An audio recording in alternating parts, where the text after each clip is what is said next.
Well, welcome back to another episode of Just Another Sports Betting Podcast, the best name for a sports betting podcast that exists as of, I don't know, the last month.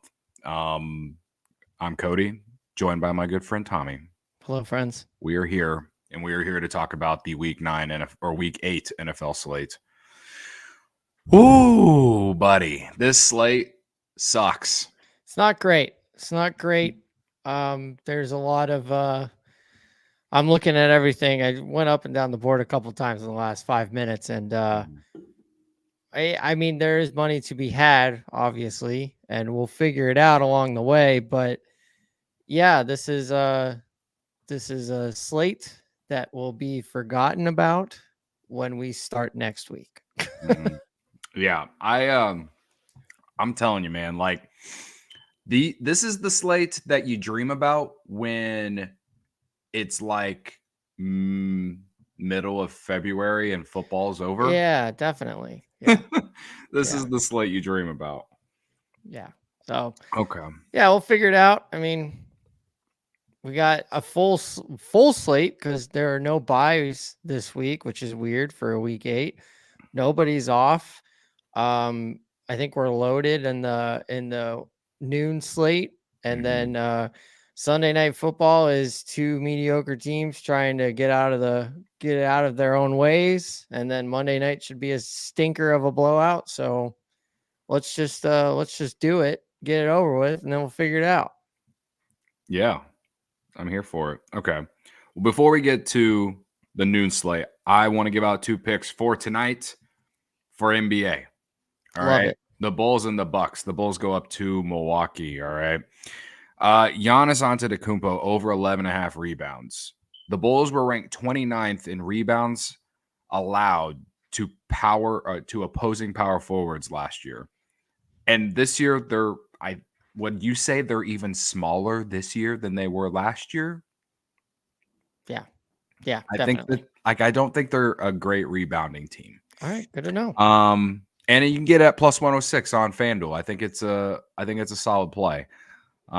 He is a game time decision, but if he doesn't play, you'll just get your money back. I just think it's a bet that you have to place. He went over this total 3 out of 4 games last year against. Yeah. I'm not sure if he's playing or not. Right now the line is sitting at Bucks minus 8.5, 9.5 in some places. So not super sure if he's playing or not. I can check ESPN and see if anything's updated right quick. But yeah, I mean the Bulls, they do not attack the basket to get rebounds like whatsoever. And like you said, they are smaller humans this year.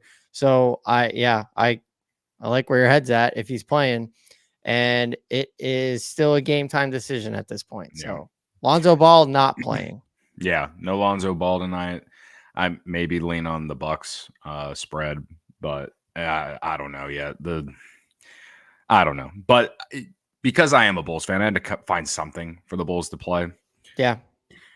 So yeah, you know what? I'll take while we're just spitballing here.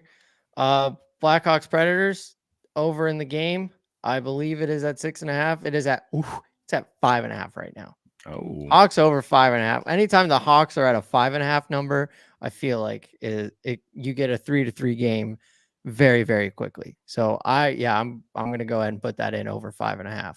Okay. And the Blackhawks, they're hosting the Predators tonight at 7:30. Nice.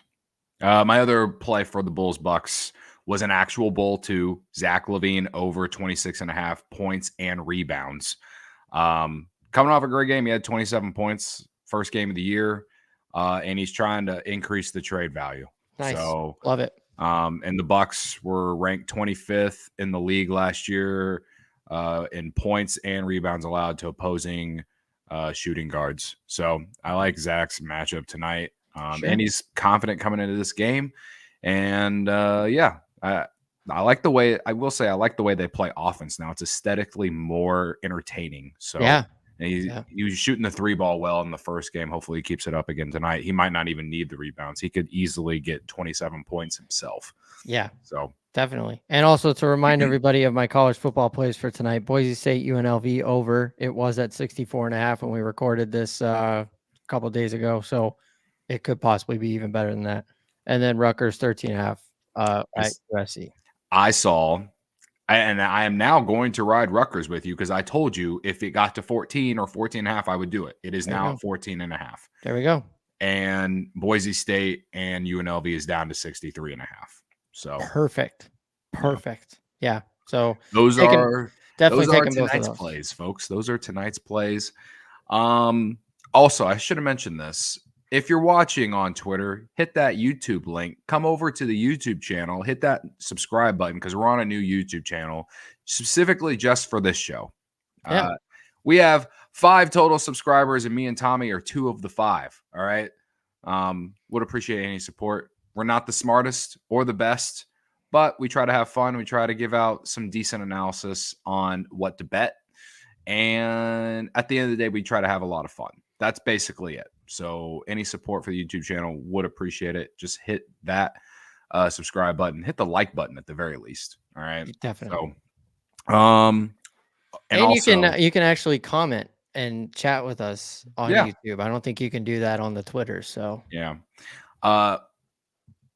Before we finally get to the NFL slate, I just have to point out that the under for last night's game was absolutely brutal, and I deserve a fucking hug or something from the football gods. I deserve a winner that's not supposed to hit. I deserve like a plus 1,000 parlay to hit this weekend after the under missed the way that it did yesterday, with it going over because of that atrocious missed call leading to a safety.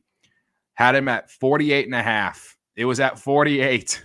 Yep. It was at 48, and Sam Darnold gets sacked in the end zone by his face mask. Clear face mask that they didn't call, and you can't review it. It was just atrocious missed call by the refs, and it led to a safety. Absolutely atrocious. I would have had an even night if the under hit. Look, the thing is, sorry, didn't mean to cut you off. No, the thing is too is that it seemed dead after the first quarter. It seemed dead, and then the gambling gods, the football gods, teased with us for 2 quarters. They needed 10 points, I think, to cash the over in the fourth quarter, and they needed 11 points to cash the over. I'm pretty sure. And that safety put them over. Yeah. It's just brutal, man. So a couple weeks ago, we experienced something similar to this in the college football world when Penn State pass interference 2 times on 2 straight plays against USC prevented USC from getting to the end zone, and then they ended up winning the game. Yeah. And then what happened last night was atrocious. The ref was standing right there. It was a clear face mask. Anybody 1,000 feet away, let alone 4 feet away, could have seen it. We may have a problem on our hands, because now I'm starting to get skeptical, because I'm seeing that 60% of the money was on the Vikings, and they had a chance to go down the field and tie the game and then win the game potentially in overtime. And the books, they made a call.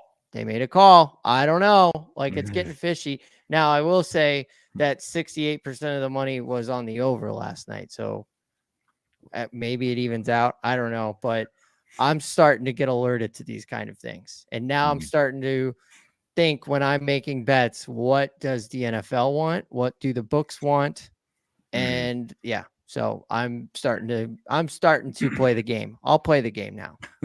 I'll just say that I was right to take the Rams. That was the savior. And I actually ended up just taking the money line. So yeah. Okay. All right. Enough complaining about last night. It was at least a good game. I'll give it that much. NFL Week 9 Sunday slate. Let's start with the noon slate. It is also, I want to point this out, it is National Tight End Day on Sunday. Okay. So, it's a great week to bet tight ends. That's all I know. It doesn't throw all the numbers and everything out. It's a tight great end week appreciation week. Sure. Okay. It's a great week to bet tight ends. All right. I don't even know where to really start. Let's start with the Eagles and the Bengals. Okay. Actually, no. In the headline on YouTube, I have the Bears and Commanders. Okay, as in the headline. Let's start with the best game of the week, which is Bears and Commanders. And I'm not even saying that as a Bears fan. I legitimately think that Bears and Commanders might be the best game of the week if Jayden Daniels ends up playing. Yeah, yeah. If he stops chickening out and wants to play the game, absolutely. We'd love to see him out there. We'd love to have a real competition here. I'm being sarcastic. I know he's hurt, and Jayden Daniels is the prized possession of the Commanders, so you should absolutely take caution with him. And I'm just saying that as a football fan. Like as a Bears fan, I'm like, yeah, he's scared. But obviously, whatever they decide to do. Right now, the Bears are favored going to Washington, and I think that has every bit to do with their defense as much as it does with Caleb Williams. I have been so high on the Bears defense this year. They've been so good, and I keep hearing people say, "Well, they played this person, they played this person, they play the team that is on the other side of the field, and they play them very damn well." So I'm high on this defense, keeping the Bears in games. They've kept them in games that they shouldn't have been in. Like they stayed alive against the Titans in week 1 because of the efforts of the defense, and they stayed alive in the Texans and the Colts game because of things that they did. And then they contributed to the wins that we've had. So I like the Bears here. I don't bet the spreads. I try not to bet the spreads on Bears games because I do have emotions tied into it. I try to be very smart, but I already had this written down before I knew it was tight ends day. I think there's something special between Caleb and Cole, and I have a Cole Kmet touchdown as just my only play for this game. I love seeing Cole Kmet get in the end zone. One of my favorite Bears. I met him after opening day at Country Club in Wrigley, and I walked up to him and I shook his hand and I just told him that I loved him and I needed him, and then I walked away. So shout out Cole, thank you for that moment. But yeah, go Bears. Go Bears. Oh my God. I'm just lucky enough to be able to see the guy once a week come into my office. Yeah. Okay? Feel free to tell him that story. He'll definitely not remember me. Yeah. Well, if you want to play the spread, the Bears are 9-2 against the spread their last 13 games. They've covered 5 of the 7 games they've played this year. 1, 2, 3, 4, 5, 6. Yeah, 7 games. Yeah. Or actually, now I'm looking at the wrong schedule. I'm looking at the Commanders. My bad. But the Bears are 9-2 against the spread. Yeah, they've done very well for themselves. Yeah, the Commanders have covered though. They've technically covered 5 of their last 6 games. They pushed that other game. They pushed against the Ravens. I think that game I got them at 7.5 actually. So I actually cashed. So I'm just looking at it on Outlier. They've only not covered by 1. 3-point underdog. I don't know, man. They said that Jayden Daniels is questionable today. Still, you look at the rest of the injuries that they have. Brandon Coleman's out. He's an offensive lineman. Dorrance Armstrong, he's a defensive end. He's questionable, and then everyone else is on injured reserve, including Jonathan Allen. The Bears, Jaquan Brisker was ruled out today. Kyler Gordon is ruled out today. That's big for their secondary for sure. Yeah, it definitely hurts for sure. And like I just bragged about their defense, and those are 2 very key pieces to the defense that are out. So yeah, it's going to be a tough game. And you know what? Just for that also, I think I'm kind of starting to talk myself into the over. I think it's at 48. Oh, it's at 43. Yeah, it's at 43. I kind of like the over in this game, especially if Jayden plays, Yeah. with a beat up secondary of the Bears. I trust the defense, obviously, but I also trust Caleb to put up 20 something points. As a matter of fact, what's the Bears total? Total over 22.5 is the Bears team total right now. So that's 3 touchdowns and a field goal. Yeah, I mean, when you look at the total, the over is hitting 6 of the last 9 games at home for the Commanders. They had a stretch of 4 or 5 out of 6 games they cashed the over. So they're 5-2 on the over this year. They did not go over against Carolina in their last game, and that's just because Carolina only scored 7. the total was at 51 and Sure. and Yeah. Commander scored 40. So Yeah. All right. Tell you what, I got 3 plays for this game. I'm going to do the Komet touchdown. I'm going to do the Bears team total over 22.5, and then I'm going to take the over 43. I do like the over 43, and you were correct. It was around 47, 48 points, and now it's came down to 43. I wonder if that So has something to do with Jayden not playing. So if they pull the trigger and they're like he's playing, it's going to jump right back up. So yeah, I mean, this kind of worked out in my favor last night. I took Matt Stafford early 2 days ago at 235, and then when Nakua was announced that he was going to play, they increased it to 244 and a half. yeah, He ended up having like 270, so it didn't matter. But right, like it right. cashed so easily, there was no sweat in that at all. Yeah, you basically just got yourself some insurance. I think that your safe play, if you want to play the spread or the total for Bears Commanders right now, is Bears money line or taking the over because the Bears secondary is a little banged up. And I like the Commanders offense no matter what, really, if Jayden plays or not. They have a good running back. They have good weapons. And their defense sucks too, or their defense is pretty middle of the pack. So they're not bad. They're not great. And like Kyler Gordon and Jaquan Brisker, again, 2 very irreplaceable players for the Bears. But the entire secondary for the Bears, like they do have a very like next man up mentality. So I don't think there's going to be any drop off. But I mean, teams score touchdowns in the NFL. It happens, you know. Marcus Mariota's the backup, by the way, if no one knows. He's an experienced quarterback who's had success in the league. Yeah. Is he as good as Jayden Daniels? No. But He's a system quarterback. Like yeah. he knows the system. He's been there for a while now. So he can certainly come in for 1 week and help the Commanders score 2 touchdowns. Yeah. 43 is not a lot.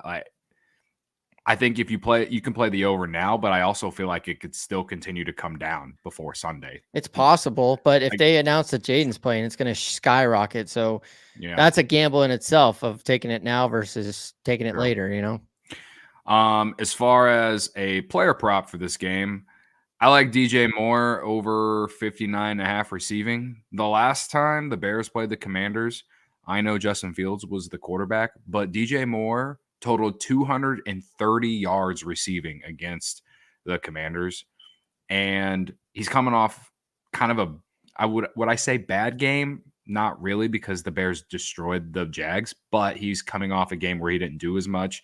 And so I think he's got a shot here to bounce back a little bit. He's had success against this team, and this pass defense for the Commanders is pretty middle of the pack. It's not great. It's not terrible, but I think we're going to see DJ Moore get more involved this week after Keenan Allen and Cole Kmet were the guys in London against the Jags.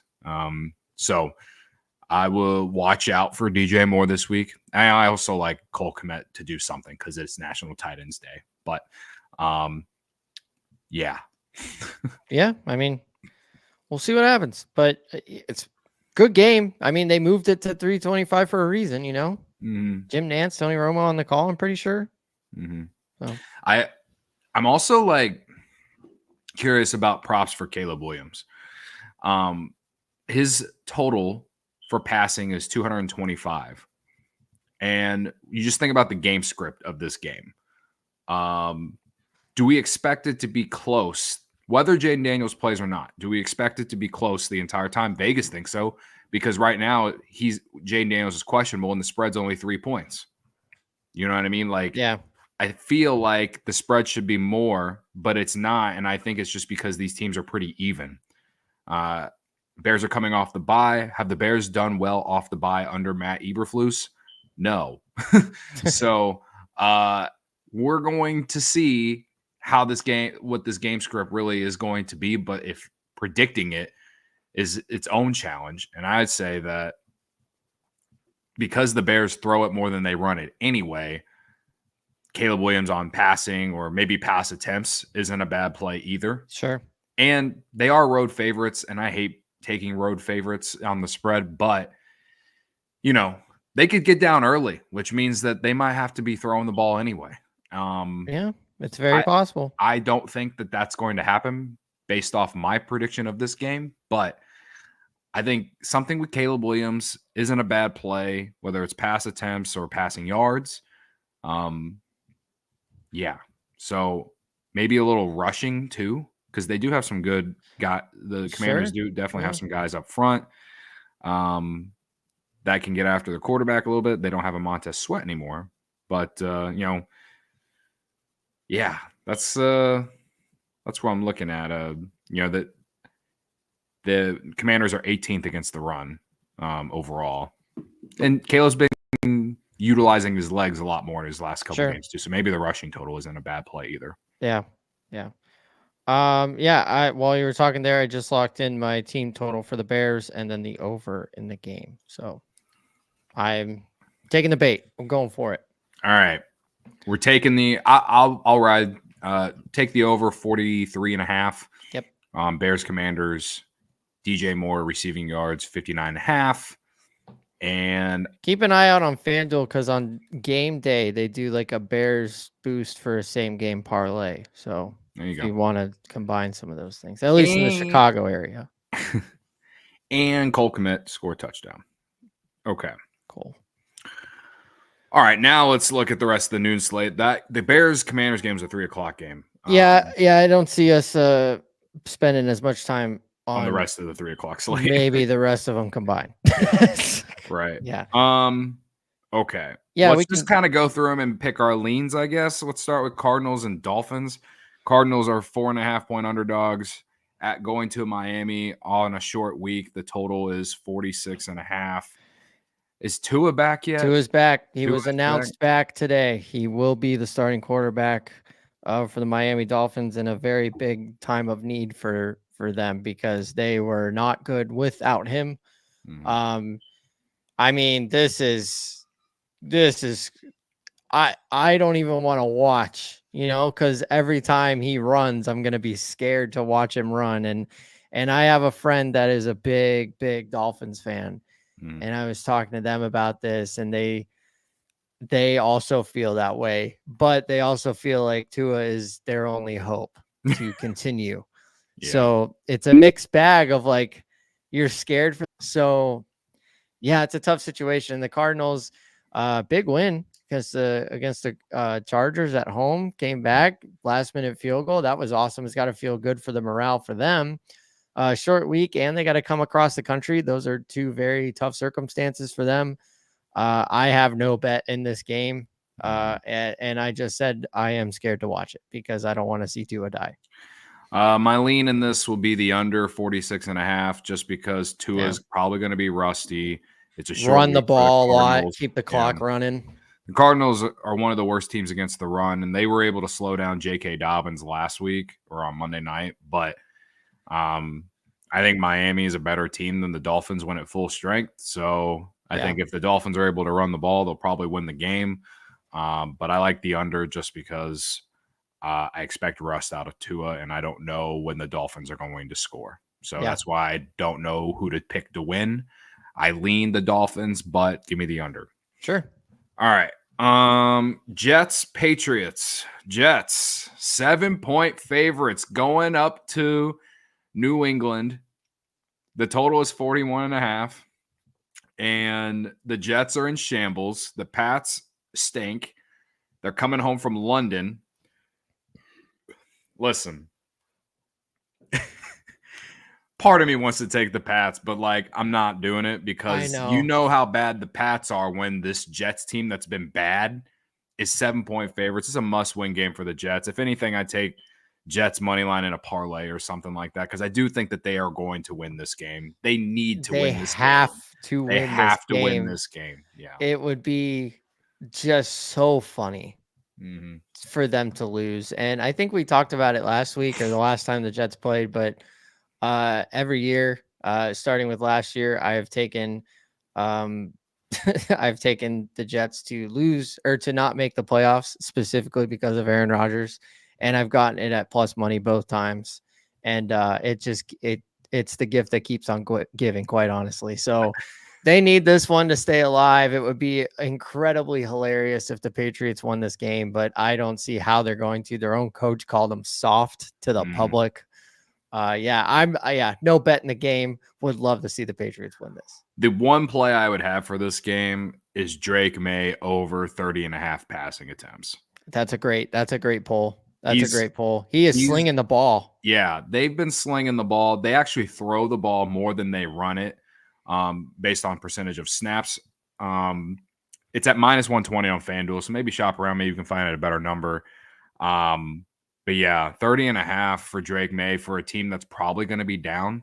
He went way over this total last week. Now, the only thing that kind of scares me is that, like, this Jets defense, while it was not good against the Steelers, I imagine that it'll be really good against this Patriots team. So how will the Patriots be able to sustain any drives? I don't know. Maybe, like, if you can get anywhere from 3 to 4 like long drives from the Pats, perhaps May won't have a problem with this. Well, also, I believe Hassan Reddick is playing this week after his holdout. They agreed to terms. I believe he is active and playing in this game. So those are some fresh legs that have just been sitting around. So, and Hassan Reddick, very good at playing football. So that's just another obstacle for Drake May.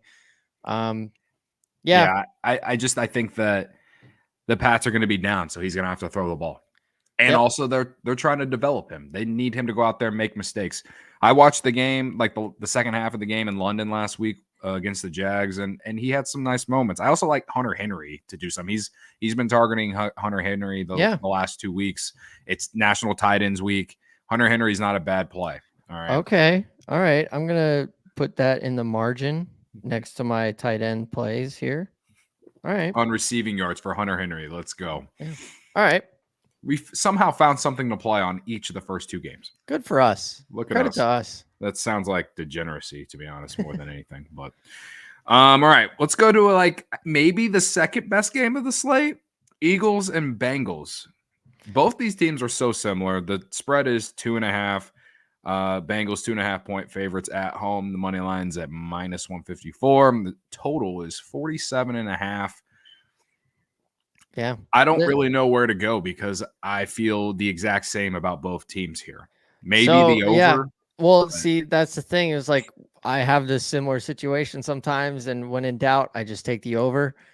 This is, I think I've labeled this a couple times that we've done this show now, but this is a very much loser leaves town game. The Bengals can't lose for the rest of the season, because if they lose another one, they might be toast. If the Eagles lose this one, their fan base might lose their ever-loving minds, more so than they already have. Say that, haven't they already? Jalen Hurts is going to have to go out slinging the ball. Joe Burrow already goes out and slings the ball. I kind of lean Bengals just because I trust the Bengals weapons out wide more so than I trust the Eagles weapons out wide or their ability to use their weapons out wide. So I kind of lean Bengals if I do have to pick a side on this one, but it's a free country and I can do whatever I so please. So I will go with the over 47.5. I think everybody's slinging the ball. Okay. Well, we can go over the injury report real quick. James Bradbury is still on injury reserve. Dallas Goedert was ruled out an hour ago. John Ross is out. Brian Young is out for the Eagles. These are all people for the Eagles. And then they have a bunch of guys on injured reserve too. For the Bengals, T. Higgins is questionable. And then they got a bunch of people on IR, yeah. Yeah, and then everyone else is on IR.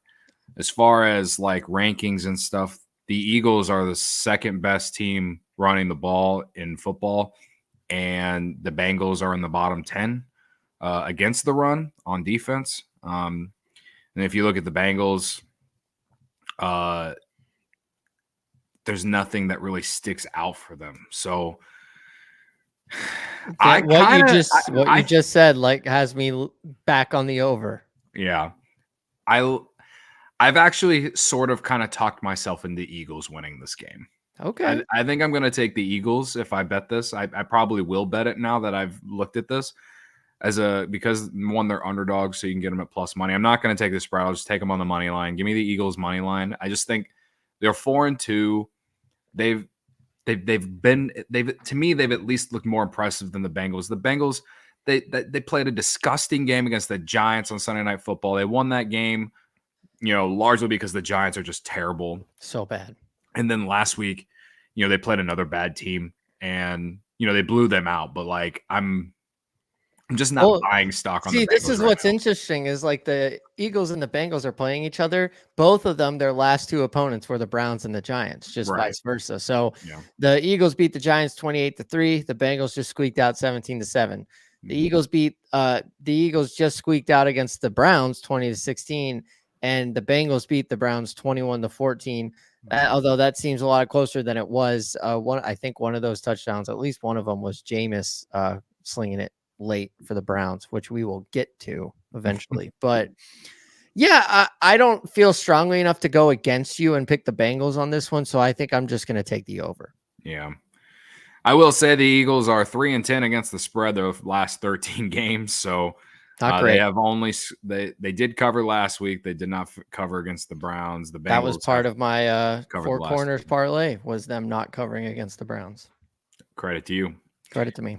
But yeah, I think the Eagles have played a little bit of they have more impressive wins. They beat Green Bay on the first game of the year in Brazil. They they beat Green Bay. The Bengals, they got killed by not killed, but they lost to the Patriots. They should have beat the Chiefs. They lost. They should have beat the Commanders. They lost. And they had that shootout with the Ravens. They really should have. They really should have won that game. Yeah, you can make the argument that the Bengals should have 2 more wins right now. I just think that like the Eagles they play more. They have more continuity.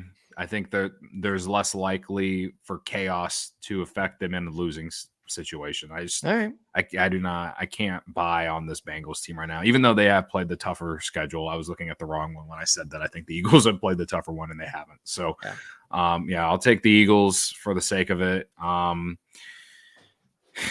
As far as a player prop, maybe Saquon Barkley. Running the ball. He had a huge game against the Giants recently. Did you see that he could have broken his own personal record and he said no, let the other boys play? I did not see that. Yeah, that was very nice of him. He was I'm done. I'm good. So yeah. All right. So you like the Eagles, and then I like the over. So go Birds. All right. Packers, Jaguars. This is where National Tight Ends Week comes in for me here. All right. Okay. Before I get to that, Packers are 3.5-point favorites on the road going to Jacksonville. The total is 49.5. As we've discussed in recent weeks, this Jags pass defense stinks. But the Packers run defense stinks. Why is it 3.5? I don't know. Is it because the Packers are the road favorite going to Jacksonville? Because to me, it should be a touchdown. But don't they give a couple points based just for being home as opposed to being on the road? I don't know. Yeah, I just wrote down Packers 3.5. Like I'm not even gonna think about it. This smells bad. It smells like a trap, but I will take the trap. And I'll take Packers -3.5. And if they cover, great. And if they don't, then it just gives me another reason to be mad at the Packers. I will say that if they do not cover, they lose this game. And I just don't see them losing this game. Yeah, I don't think they lose either. As far as a player prop for this game, I love Tucker Kraft to go over on the receiving yards for him. It's 36.5 on FanDuel. Like I said, the Jags have the second worst pass defense in the NFL. They're bottom 10 against tight ends. The tight ends the last 2 games against the Jags. Hunter Henry had 92 last week, and Cole Kmet had 70 the week before. And Tucker Kraft, what scares me is he doesn't get as nearly as many targets as those 2 tight ends I just mentioned. Like he's got a lot of games where he's only had like 2 targets. But against Minnesota earlier this year, he had 6 receptions on 9 targets. And we've seen in recent weeks how bad this Minnesota pass defense is, just as bad as the Jags. And also it's been very noticeable how open guys are in the middle of the field against the Jags pass defense. So I think Tucker Kraft has a really good shot here to go over this total. I might even consider betting him to score a touchdown just because it's National Tight Ends Week. Yeah. All right. Well, so be it. So, Tucker Kraft over 36.5 receiving yards. And yeah, I'm not going to, I guess I'd probably ride with you on the Packers -3.5 too. Yeah. That's it for me. Just Packers -3.5. Like the Packers don't make it to when there's more games than I can handle on my television setup. The Packers are the first team to not make it to the TV, so I will not be watching this one. Okay. This could be a sneaky game just based off how the first game went, but I don't think it will be as great as the last time they played because of injuries. But Falcons and Buccaneers. Falcons are 2.5 point favorites going to Tampa Bay. Over-under is 45.5. Chris Godwin and Mike Evans are out for Tampa Bay. And that's really all you need to know. Yeah, it leads me to believe in the Falcons. I think the Falcons are coming off the bye too. Didn't they have a bye week last week? Double checking here just to see. Their last game was against the Seahawks. So I believe that was a couple weeks ago. So the Falcons are coming off the bye, and the Bucs are coming off a short week. And now their 2 best receivers are out. Even Bucky Irving is questionable right now. Bucky Irving is questionable. Payne Durham is questionable. They got a couple of defensive players out. The Falcons also have some injuries on their side, but I mean, they've had 2 weeks to prepare for this. It's defensive. It's defensive that they're having problems with on the injury report, and their offense is just clicking. So I wrote down, this is another one kind of like the Packers, Falcons 2.5 and then walk away. Yeah. I like Falcons -2.5. Now, this is one of my other favorite player props of the weekend. Kyle Pitts over 44.5 against this Tampa Bay. It's pretty good. Against this Tampa Bay pass defense that, as we saw on Monday night, has been Lamar atrocious. lit him up. By the way, put this on your calendar. Lamar Jackson. Well, now I'll save it. We'll talk about it when we talk Ravens. Okay. So Kyle Pitts has gone over his total the last 3 games. He's been getting an increase in targets over the span. The Buccaneers are 29th against opposing tight ends. He totaled 88 yards in the first game against Tampa Bay this year, and the Falcons passed the ball 59% of the snaps. And he's had at least 5 targets the last 3 games. So he's had 5 or more targets. So he's been the Falcons have figured out that, hey, we should probably throw the ball to Kyle Pitts. And it's National Tight Ends Week or National Tight Ends Day. I think he could score a touchdown here. But I think the 44.5 is it doesn't make sense. I feel like it should be higher. Yep. Yeah, I'm with you. I am very much with you on that. I like that pick. But yeah, Falcons 2.5 walking away. Falcons -2.5 and Kyle Pitts over 44.5 receiving yards. We'll see you at the bank. All right. We have 3 more noon slate games.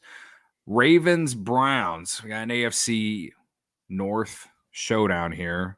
Yep. Jameis Winston versus Lamar Jackson. The Ravens are 8.5 point favorites going on the road.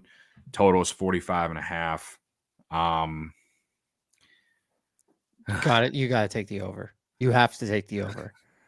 Just in tell me why I got to take the over. Well, first off, the Browns actually have a quarterback that's going to sling the ball around now. So the Ravens' pass defense sucks. Correct. Yes. And then Lamar, this was the fun thing about. So the next time the Ravens play on Monday Night Football, I think it's in November sometime. They're back on Monday Night Football. Lamar, he's I don't think he's undefeated on Monday night games. I'm just looking real quick to see when the next Monday night game is. against the Chargers, November 25th. He has thrown 22 touchdowns and 0 interceptions in his Monday night career. Okay. He's electric. So next time he plays Monday night, I'm taking The most random stat to give on a game that's at noon. Correct. Yes. I just wanted to share that. I learned that today. I was very excited about it.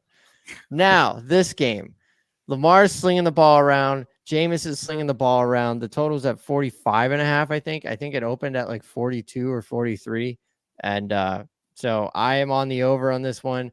I also kind of like the Browns to keep it close. Like they're riding with Jameis. Maybe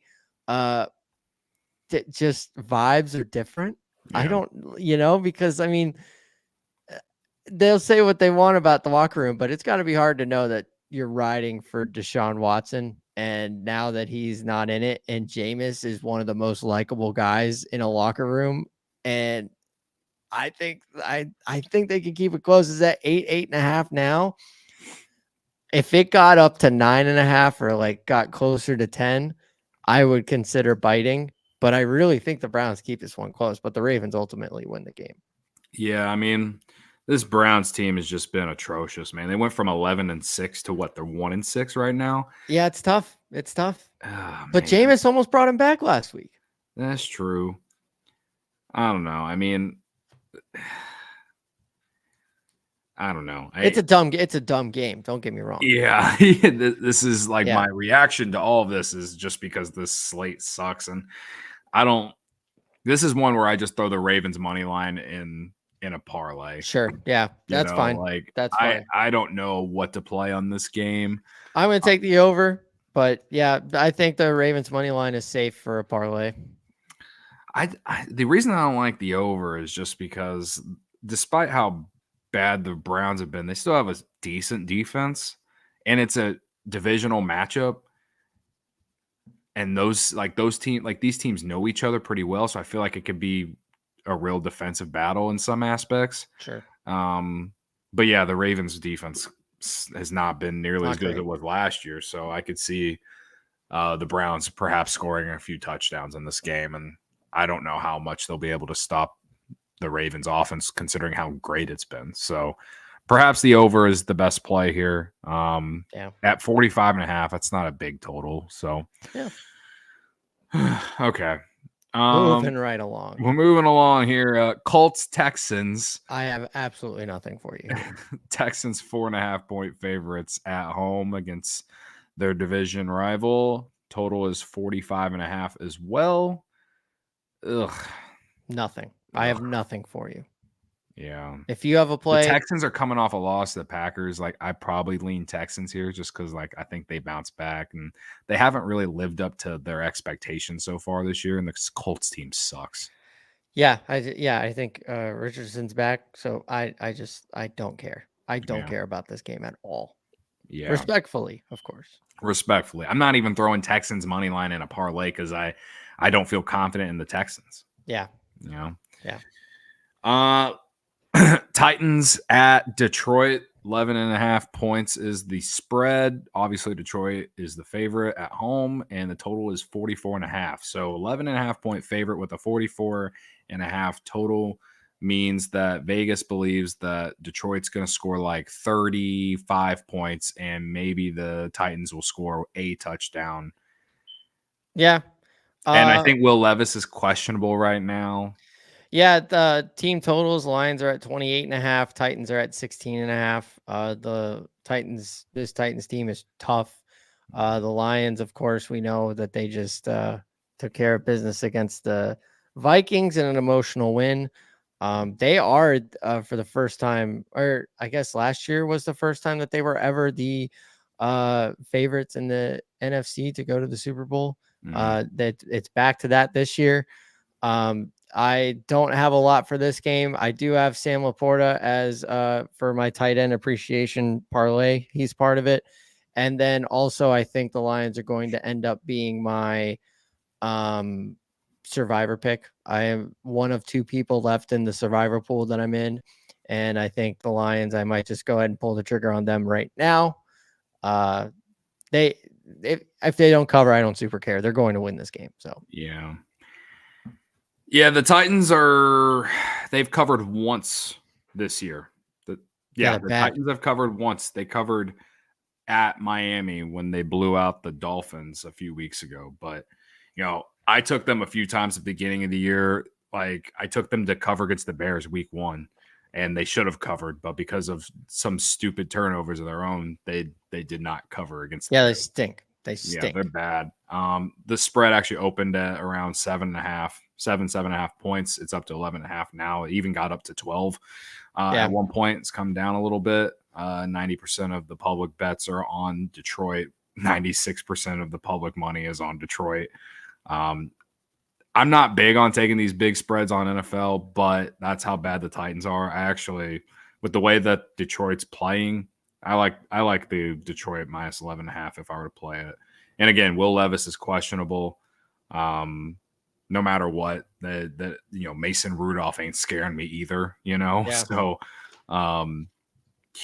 just it feels like Detroit, maybe that team total. I like that 28.5 you said. I think the only thing that kind of scares me is like they could score like 21 and then just kind of like coast. Yeah, this game. Yeah, I like Sam Laporta to get in the end zone. I'm gonna ride with that, and then I'm just gonna take him in Survivor. But yeah, it scares me that they could just take the pedal or take the foot off the gas and let it ride. So yeah, that's where I'm at.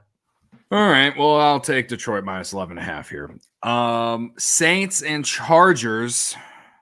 Chargers 7.5, 7-point favorites at home on a short week against the Saints, who I think we're coming off the bye. I think. I believe they're coming off their Monday night, right, or their Thursday night, and then they're coming off a mini bye. Right? Yeah, they kind of had a mini bye. Yeah. Yeah. So, this is another one. Like maybe J.K. Dobbins is the play here. The Saints' run defense or just defense in general bad. kind of sucks. Their Very pass bad. defense especially sucks. But the the Chargers don't like to throw the ball as much. Maybe they throw the ball more in this game against the Saints. Pass defense that teams have taken advantage of. There were a few weeks there where I took passing attempts for quarterbacks going up against the Saints just because teams were taking advantage of how bad their pass defense is. But because of the way that the Chargers play, I don't know if that's a smart move. So I could see this game messing around and being close just because this Chargers team had every chance to prove to the world that they're a good team, and then they lost to the Cardinals. And obviously the Saints aren't good. So right. Yeah. I kind of like the over just because the Saints defense is bad, and I do expect the Chargers to play better, but yeah. I lean under just because I feel like the clock is just going to keep going in this one, whether it be the Chargers running the ball or the Saints just getting sacked repeatedly. I think the clock just keeps moving in this game. So I took under 39.5. Okay. Well, it's at 41.5 now. So even better. I wrote down 39.5. I should say I didn't take it. Okay. Yeah. Maybe the third best game of the week, Bills and Seahawks. I don't know. Like I only say that because Josh Allen's interesting. DK's not playing. Yeah. He's got an MCL situation. I don't think it's torn. I think it's just sprain. Whatever. Anyway, yeah. Bills are 3-point favorites on the road at Seattle. Totals 46.5. Bills coming off the bye, I believe. And Seahawks. The Seahawks won last week. They ruined my parlay. I did not think they were going to win last week, and then they did against Atlanta. Yep, took out the Falcons. Yep. Yeah. So the question here is, do they keep that momentum going, or do they fall down to earth again? Because I feel like the Seahawks are hot or cold. They'll have a random game where they're really good, and then they'll have games like they did against Detroit and just look absolutely atrocious on defense. I don't know where to buy here. Bills have to travel all the way across the country to Seattle to play in a very tough very tough house. I think the Bills win, but there's a reason it's 3 points. It kind of scares me. Yeah, I think I like the Bills. I think I like them -3 too. Field goal, it's a weird number. It's a tough number, but I think this team is on a mission after they lost to Baltimore in the fashion that they did. And then straight after that, they lost to the Texans, which are 2 contenders in the AFC. And people started to question them. I think they were like, okay, like keep doubting us. And now they're kind of on a mission. They took out the Jets. They just throttled the Titans last week. So I like them to go to Seattle and take care of business this week. I really think they're on a mission. They've come so close so many times. People keep doubting Josh Allen, and Josh Allen is one of the best quarterbacks in the league. So I think they go over there. Tough environment, but I don't think the Seahawks, like, they've proven that they can beat teams like the Falcons and those teams. But I like them. I really like the Bills going out to the West Coast and taking care of business and get ready for next week when they got a game against Miami. Okay. I don't hate it. Dalton Kincaid, National Tight Ends Day against that Seahawks pass defense. I don't hate it. Yep. Okay, there's two other 3:00 games, and then we have Sunday Night Football. Panthers Broncos. Broncos 10.5-point favorites at home. Bo Nix is 10.5-point favorite. I'm not touching it. Maybe the under's the play here just because, like, I don't trust the Broncos offense, but this Panthers defense sucks. This is Bryce Young back. Is he going to start this game? Bryce Young is getting the call for this one. I don't care. Like, I know that the Panthers are bad. Like, they're a bad football team. Is this the one where, like, is this a game where the Panthers could actually win this game? Like, well, I don't know if they can win, but the Denver Broncos should not be double-digit favorites over anybody. Yeah. I don't care if it's the Panthers. So I found the Panthers at +11. So that looks good to me. Like, I know that the Panthers are bad, but the Broncos aren't world beaters. They should not be favored by double digits against anybody. I don't care if they just took out the Saints in the Superdome, whatever they did. They should not be 10-point favorites over anybody. So, well, and also with Bryce Young getting put back in there, kind of like sparks a team sometimes. It's possible. It's very possible. Yeah. Chuba Hubbard is a good running back, and so. Yeah, Carolina is 1-8 against the spread the last 9 games as an underdog. The Denver is 5-2 against the spread this year. Yeah, it's crazy how much the line has moved. It actually, back in August, it was around 2.5 points. It's now again, it got up to 11 at 10.5 now. Call me silly, but I'll take the Panthers here. Okay. Well, I will say Carolina has played a tougher schedule. They have a higher strength of schedule than Denver by a large margin. They're 17th, and Denver is 22nd. When I say large margin, it really isn't that large, but to me, it kind of is in my own thinking. They have a ton of injuries. The Javion Clowney is questionable. And then, their injury list is huge. Okay. Yeah. Yeah. I lean Carolina to cover. Yep. I lean Carolina to cover, and I feel really disgusting about it. Oh, it's terrible, but I mean, it's just it's a principal bet. Yeah. Okay. Chiefs Raiders. 9.5 points. Chiefs are favorites on the road at Vegas, where there'll probably be more Chiefs fans than Raiders fans at this point. 1,000%. I really don't know how to feel about this Raiders team. They had all that drama with Devontae Adams. Antonio Pierce hasn't necessarily fixed things there in Vegas. Total's 41.5. Like, I kind of lean under just because I don't know if the Raiders will score points because this Chiefs defense is really good. I like that play. The only thing I wrote down about this one, I think we finally seen Travis Kelce get in the end zone. Because it's National Tight Ends Day. Because it's National Tight Ends Day. So, yeah, I think the Chiefs are going to just dominate this game. Although I will say the Raiders are the only ones that seem to be able to beat the Chiefs. Yeah. For whatever reason. We saw it last year on Christmas Day. But, I'm just going to root for Kelce to get in the end zone. I think the Chiefs are just going to take care of business. It won't be a problem for them. But, I will say this, too. Like, Patrick Mahomes, when he's a 7-point or more favorite, the record is not nearly as good as when he's an underdog or if it's 3 points or less.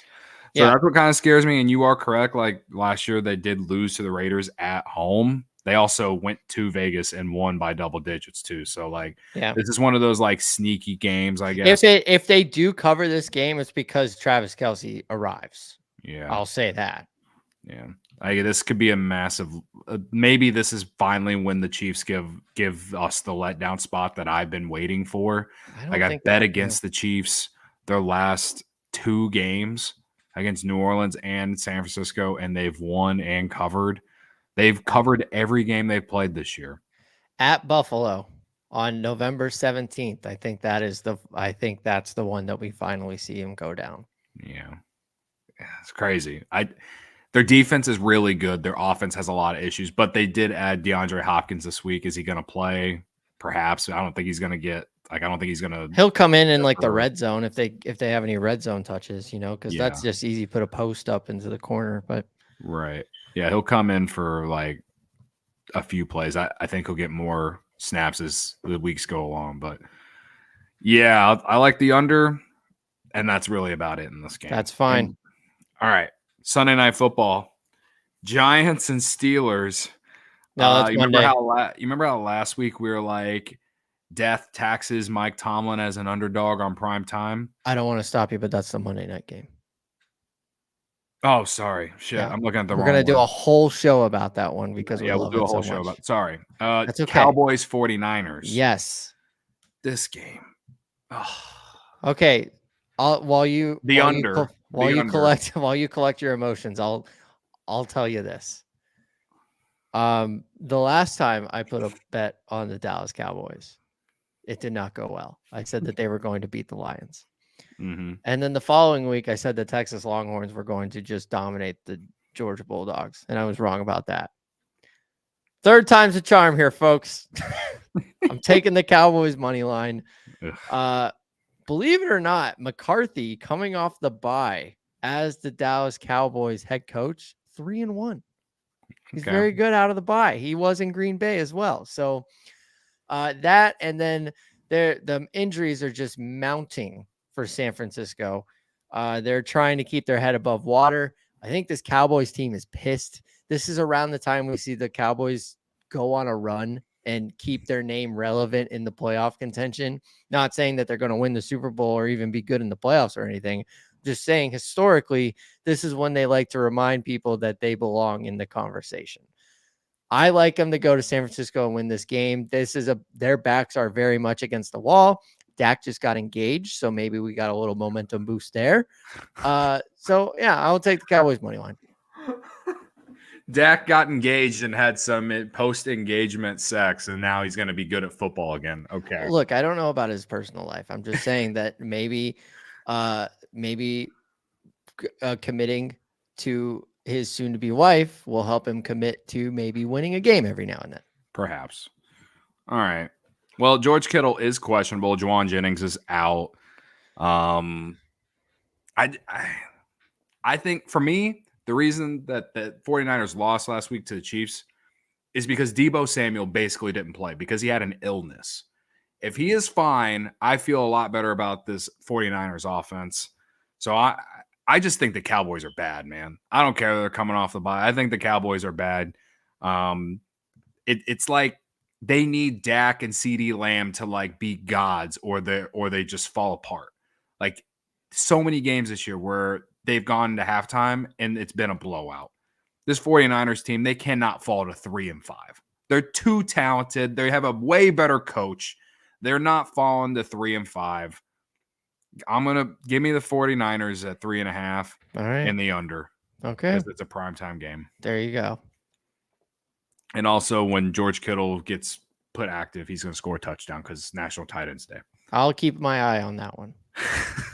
All right. All right. Are you ready for the all-important money line parlay of the week? By all means. All right, let me pull it up. You might, if you've been watching this entire time, you might have an idea of who we're going or who I'm going with here, but this comes out to plus 800. Okay. Okay. Give me the Packers at Jacksonville. Yep. Give me the Ravens at the Browns. Okay. Give me the Falcons against the Bucks and their injury-depleted roster. Beautiful. Take a look at the sky, look at the football gods, and say, go Bears. Give me the Bears against the Commanders. Okay, that's dangerous. Chiefs money line against the Raiders. Okay. And then, like I just said, give me the 49ers against the Cowboys on Sunday Night Football. Comes out to plus 801. All right. There you go. That's not a bad parlay. I don't know what to call it. We'll call it the... it's not throwing a dart and trying to hit a bullseye parlay. No, not really. It's more of just like feel the vibes. It's a feel the vibes parlay. We'll call this is a shit, or we'll call this parlay. This is the shit slate week 9 NFL slate parlay. There it is. That's what I'm calling it. Yep. 6 legs of craziness. Yeah. Yes. I'm going to have a tight end parlay. I'll release it on my Twitter by the time Sunday rolls around. Okay. I also already made a touchdown parlay, but it's not interesting. So I'll save it for Sunday. Sounds great. All right. We went over just an hour, but we are done. And I'm going to put the timestamps in for every game we talked about in here for the people. Ooh, because I'm a nice guy. It's a very nice. If you have made it through the entire hour, please hit the like button on YouTube. Hit the subscribe button too, because we need more than 5 subscribers, and not only for clout, but also because we want to have fun with more than just me and Tommy. Yeah. Come hang out. Yeah. And best of luck with your weekend bets. Again, tonight I got Zach LaVine over 26.5 points of rebounds and Giannis Antetokounmpo over 11.5 rebounds. And then Rutgers plus 14.5. And I have Rutgers 14.5. And then I have Boise State UNLV over 64.5. And then the Blackhawks and Predators over 5.5. Let's go. And best the Yankees. Give me the Yankees too. Yeah, I guess. Best of luck to everyone. We'll see you Monday for Monday Night Football bets. And bet responsibly. 1-800-GAMBLER. See ya.